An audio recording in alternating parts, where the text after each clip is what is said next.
Let's take you back to one of our main stories, Sudan, and both sides of the conflict in the country have now agreed to extend a fragile ceasefire for another 3 days. The truce has only been partly effective, though, with heavy fighting taking place in parts of the capital, Khartoum. Nearly 2 weeks of clashes between the two factions, the Sudanese army and its rival, the Rapid Support Forces, have left hundreds of people dead and forced tens of thousands from their homes.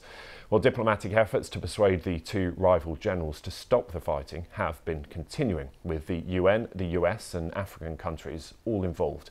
Well, the World Health Organization says it expects that there will be many more deaths due to the outbreaks of disease and a lack of services. Health officials say most hospitals in conflict areas are not functioning and more than 60% of health facilities in Khartoum are now inactive. Live now to Nairobi, we can speak to our diplomatic correspondent who's there, Paul Adams. Paul, it's good to see you. So an extension there of a further 3 days, but as we've touched on, there are big questions about whether that will actually be effective given what we've seen so far with the existing ceasefire.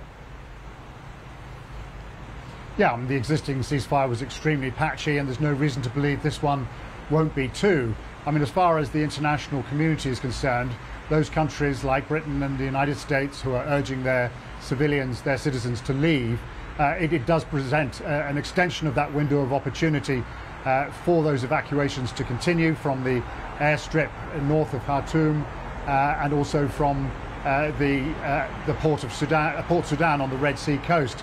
So clearly there's a hope that this will facilitate those continued evacuations. Both the United States and Britain have urged their citizens to leave as quickly as possible, to use this opportunity.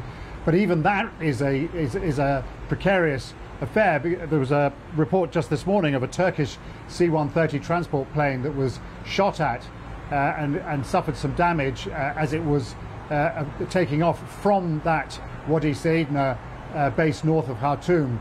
So just an indication that despite the relative security surrounding that base, this is not a risk-free operation either. But for the people of Sudan, who are mostly trapped by this recent cycle of violence, that this is a kind of a moment to wait and hope that the last ceasefire, that this will be an improvement on the last ceasefire, because frankly there were days in the last few days when it didn't seem like there was much of a ceasefire at all, and an awful lot of Sudanese citizens are also trying to leave the country by any means they can.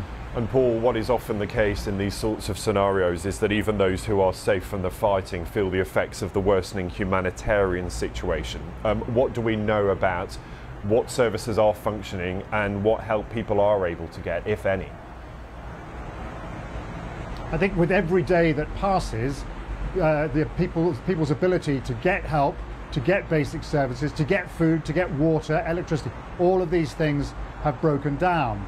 Obviously, if there is relative calm in certain parts of the capital, it may be that certain services can be restored, but it is the case that everything is getting harder. It's harder for people to move around. There's a shortage of fuel and transport, and certainly a lot of people are stuck in their homes without running water, in some cases with long power cuts.